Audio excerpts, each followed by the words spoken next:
Credit card use करने पर students को भी ई कैंपेन के नोटिस आ रहे हैं। मेरे पास कमेंट आ रहे हैं, वो कह रहे हैं सर हमारी तो कोई इनकम ही नहीं है, तो मैं आईटीआर भरूं क्या और कैंपेन में रिप्लाई क्या करूं? बड़ा इंपॉर्टेंट क्वेश्चन था।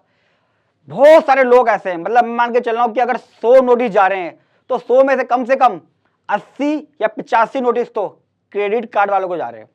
और अब एक चीज और भी हो गई है, जिन लोगों ने आईटीआर भर दी है उनके पास भी ई कैंपेन के नोटिस जा रहे हैं कि आपने जो आईटीआर फाइल करी है वो आईटीआर हमारे डाटाबेस से मैच नहीं कर रही है। और वो ज्यादातर कौन से केस हैं जहां पर क्रेडिट कार्ड है, यानी कि मेरी आईटीआर भरी हुई 4 लाख रुपए की, मेरा क्रेडिट कार्ड यूज हुआ है वो 12 लाख रुपए का, तो उनको नोटिस आ रहा है कि भैया आपकी तो मैच ही नहीं हो रही है। उस केस में क्या करें? आज की वीडियो बड़ी इंपॉर्टेंट है, आखिर तक देखिएगा। आप लोगों की रिक्वेस्ट पर मैंने ये बनाई है स्पेशली क्रेडिट कार्ड वालों के लिए कि उन्हें करना क्या है, अब रिप्लाई कैसे करना है, आईटीआर फाइल कैसे करनी है, आईटीआर में दिखाना क्या है जब इनकम ही नहीं है। तो वीडियो को आखिर देखिएगा, शेयर कीजिएगा, चैनल को सब्सक्राइब कीजिएगा। मैसेज ईमेल तो आ ही रहा है, टीआईएस और 26 एज के बेस पे मैच कर रहे हैं, वो सिंपल है, क्रेडिट कार्ड वगैरह जो भी सब उसमें आ रहा है। अब हो सकता है आपने आईटीआर फाइल कर दी हो, मैंने बताया ना 4 लाख की आईटीआर फाइल करी है, 12 लाख का मेरा क्रेडिट कार्ड है, 10 लाख का है, तो मिस मैच करके बता रहा है कि आपकी इन्फॉर्मेशन मैच नहीं है, या आईटीआर नहीं फाइल करी है।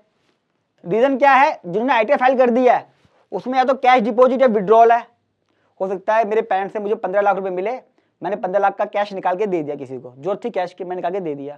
अब आईटीआर भरी हुई 4 लाख की, तो कह रहा है आपने 15 लाख कैश निकाला कहाँ से, वो बताओ मेरे को। वो जवाब हो गया। और मोस्टली क्रेडिट कार्ड की पेमेंट या गेम्स की है। अब मैंने बनाया है क्रेडिट कार्ड वालों के लिए, तो क्रेडिट कार्ड वालों क्या करेंगे? क्रेडिट कार्ड वालों की कोई इनकम तो होती नहीं है, या अगर इनकम है भी तो मैं क्रेडिट कार्ड तो नहीं दिखाता ना वहाँ पे, मैं स्वैपिंग कर रहा हूँ, इससे मोबाइल ले रहा हूँ, दोस्त ले रहा है, पैसे उसमें जा रहे हैं, मेरी इनकम थोड़ी ना कोई, वो तो दिखाऊं कहाँ, बताऊं कैसे?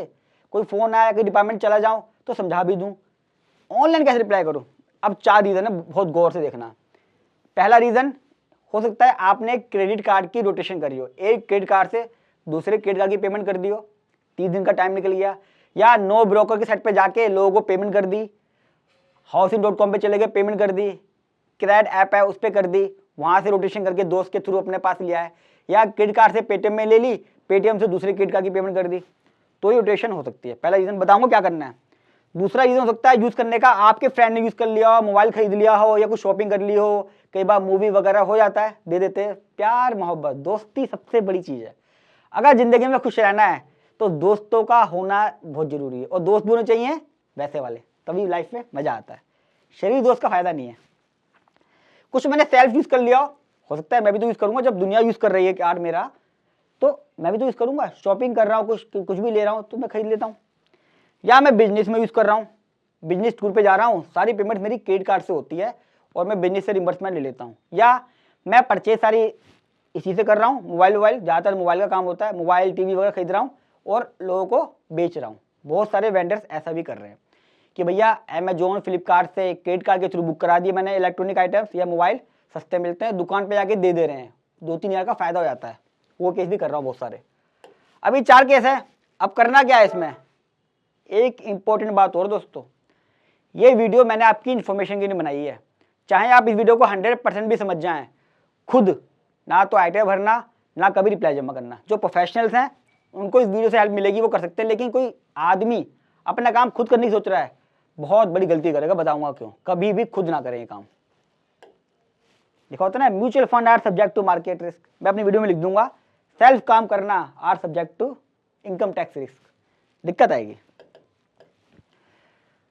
अगर आपकी सी रोटेशन है तो क्या करना है आपने दोस्तों? पेमेंट की रोटेशन है, सबसे पहले आप समरी बना लो पेमेंट की बैंक स्टेटमेंट से। मैं क्या करता हूँ, एक्सेल में बैंक स्टेटमेंट मंगवाता हूँ और पेमेंट में फिल्टर मार लेता हूँ क्रेडिट कार्ड की। मेरे पास पेमेंट्स आ जाती हैं, उस पेमेंट्स को मैं मैच करता हूँ क्रेडिट कार्ड की पेमेंट से। क्रेडिट कार्ड की पेमेंट से ये रही चेक कर लें क्रेडिट कार्ड की स्टेटमेंट, वहां पे पेमेंट आती है। मेरी 2 पेमेंट्स मैच हो गई, उसको मैंने मैच कर लिया अपनी टीआईएस या 26 एस से, वहां टोटल आता है। तो सबसे पहले मैंने पेमेंट मैच कर ली कि हाँ मैंने बैंक से कितनी पेमेंट्स करी है, रोटेशन कितनी हुई, उसका एक मैंने चार्ट बना लिया, फ्लो चार्ट। और फिर मैंने सोर्स बना लिया। फिर मैं सोर्स बनाता हूँ, इस क्रेडिट कार्ड में हुई है 12 लाख की पेमेंट। इस 12 लाख की पेमेंट क्रेडिट कार्ड की कहां से हुई है? इस क्रेडिट कार्ड से हुई है। ये 12 लाख रुपए यहाँ पे क्रेडिट हुआ है बैंक में, और बैंक के पेमेंट होते ही अगली पेमेंट मैंने क्रेडिट कार्ड में कर दी, तो मेरा सीक्वेंस बन जाता है। 12 तारीख को उस क्रेडिट कार्ड से पैसा आया था मेरे बैंक में, मैंने स्वैपिंग करी, और 13 तारीख को मैंने दूसरे क्रेडिट कार्ड की पेमेंट कर दी। ये चार्ट बन जाएगा आपका source of payment chart rotation के केस में। ये सारे केस इकट्ठे भी हो सकते हैं, किसी के पास सिंगल सिंगल भी हो सकता है, कई को कंबाइन भी हो सकता है। अच्छा, फ्रेंड ने यूज कर लिया, बिजनेस यूज कर लिया उसने, पर्सनल भी हो सकता है और बिजनेस भी हो सकता है। मेरे पास एक केस आया था, मोबाइल की शॉप थी उसकी दोस्त की, उसने उसके दोस्त को स्वैपिंग करता रहा, कहा तेरे को मैं 500 रुपये दूंगा पर स्वैपिंग के, उसे सस्ता पड़ता रहा मोबाइल, वो मोबाइल की शॉप पे बेचता रहा, वो उसके दोस्त ने यूज़ कर लिया। वहाँ पे क्या करना, आपने अपने दोस्त से कंफर्मेशन लेनी है, वो लिख के देगा कि मैंने इसका क्रेडिट कार्ड इतना यूज़ करा है, मोबाइल खरीदे हैं और मैंने आगे बेचा है, सब। उसका पैन कार्ड लगाइए, आधार कार्ड लगाइए और उसकी बैंक स्टेटमेंट लगाइए। बैंक स्टेटमेंट से पता चल रहा होगा, क्रेडिट कार्ड में लिखा होगा मोबाइल यूज़ किया होगा उसने अमेजॉन फ्लिपकार्ट पे, वो एंट्री बतानी है कि देखो जी इतने इतने मोबाइल खरीदे हैं, इसी ने लिया है और इसके बैंक से मेरे अकाउंट में पेमेंट आई है जो मैंने क्रेडिट कार्ड के लिए यूज़ करी है। मान लीजिए किसी मेरे दोस्त ने, ऐश्वर्या मेरी दोस्त हैगी, उसने मेरा क्रेडिट कार्ड यूज़ कर लिया, ऐश्वर्या ने मेरे अकाउंट में पैसे दिए होंगे 12 तारीख को, 13 तारीख को मैंने क्रेडिट कार्ड की पेमेंट कर दी, तो मैं कहूँगा ना देखो जिसने मोबाइल खरीदे थे ऐश्वर्या ने, वो कंफर्म भी कर रही है, समझ गए। इस तरीके से एविडेंस और भी डिटेल में है, बता दूंगा जब फ़ोन पे बात होगी। तो अगर सेल्फ यूज़ करा है तो कोई बात नहीं, अपनी सैलरी लिमिट चेक कर लीजिए। मैं जब बनाता हूँ मैं कहता हूँ जी मेरी सैलरी 8 लाख की सैलरी है, तो 8 लाख का क्रेडिट कार्ड तो आपको छोड़ना ही पड़ेगा, चाहे भले ही कैसा भी हो। सरकार को ये तो मानना पड़ेगा ना, किसी का 12 लाख का नोटिस आया है और 8 लाख की सैलरी है, तो कहेंगे भाई 8 लाख तो मेरा ही होगा, 4 लाख स्पेंड करूँगा मैं तो ऐसे करता हूँ। तो देख लीजिए, अगर आपने बिजनेस का यूज़ करा है, कई लोगों ने अपने बिजनेस में यूज़ कर लिया, अगर रिम्बर्समेंट है क्रेडिट कार्ड की तो कंफर्मेशन लग जाएगी। अगर मैं उससे मोबाइल खरीद रहा हूँ, बेच रहा हूँ, तो 44 AD में जरूर आईटी भर दीजिए, समरी जरूर बनानी, ये वाली जो मैंने बताया ना, ये सारे फैक्टर सब में लगेंगे। 44 AD बना लीजिए। जीएसटी का ध्यान रखिए, कुछ केसेस में 50 लाख का क्रेडिट कार्ड था, 44 AD में आईटी भर दी सबकी, उन्हें देखा भी नहीं कि सेल्फ यूज़ कितना है, बिजनेस यूज़ कितना है, रोटेशन कितनी, कुछ नहीं। उसने देखा नोटिस आया 50 लाख का, 60 लाख का, 44 AD में आईटी फाइल करो, देखा जाएगा जो होगा। ब्लेंडर, कैश और बैंक चेक कर लें। कुछ केस में मेरे पास ऐसा भी हो कि दोस्तों ने क्रेडिट कार्ड यूज़ करा या मोबाइल का यूज़ करा और उसमें कईयों ने कैश दिया, कईयों ने ऑनलाइन ट्रांसफर करे। तो जो कैश मैंने क्रेडिट कार्ड यूज़ करा, मेरे बैंक में कैश जमा हुआ क्रेडिट कार्ड की पेमेंट करने के लिए, उस कैश को कैश के कॉलम में दिखाइए, बैंक को बैंक के कॉलम में, क्योंकि जब नोटिस आएगा क्रेडिट कार्ड का, वो साथ में ये भी पूछ रहा है कि आपने कितनी पेमेंट कैश में करी है। अगर आप इसे प्रॉपर आइटम में डिस्क्लोज कर दोगे तो आपको समझने में आसानी होगी, और जो बैंक में आपने कैश जमा करा है वो भी सेल्फ एक्सप्लेन हो जाएगा। तो सारी चीजें कनेक्टेड हैं, इसलिए कह रहा हूं प्रोफेशनल की हेल्प लेके ही इसको भरें। अब यहाँ पे एक बड़ा इंपॉर्टेंट पॉइंट है, वो आपको बताता हूं मैं।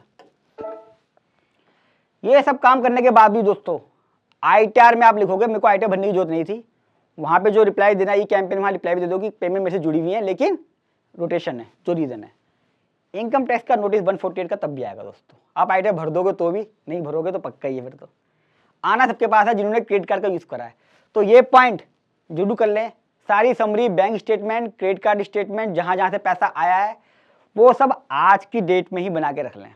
कई मेरे पास क्लाइंट आ रहे हैं, मेरे फोन में बात हो रही है, कह रहे हैं अभी मैं पैसे क्यों दूंगा आपको, जब आएगा तब देखूंगा।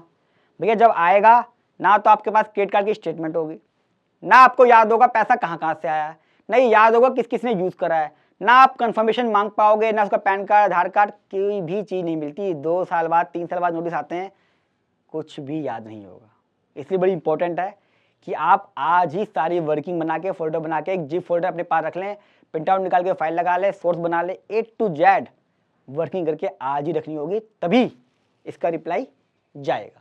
दोस्तों ये पॉइंट तो आपको बता चुका हूँ मैं, नोटिस का चांस आएगा, आईटीआर भर भी दोगे, रिस्पॉन्स दे भी दोगे एज कम्पेयर टू।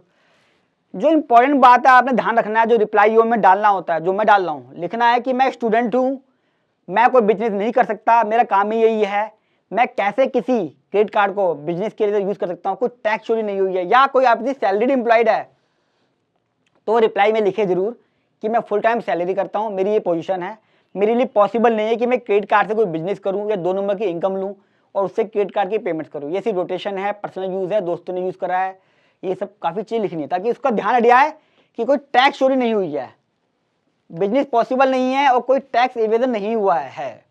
जब मैं जॉब करता हूँ, मैं 12 घंटे की जॉब कर रहा हूँ यार, खून चूस रहा है मेरा एम्प्लॉयर, मेरे बस की क्रेडिट कार्ड का कोई बिजनेस करना, सेल परचेज नहीं है कोई भी।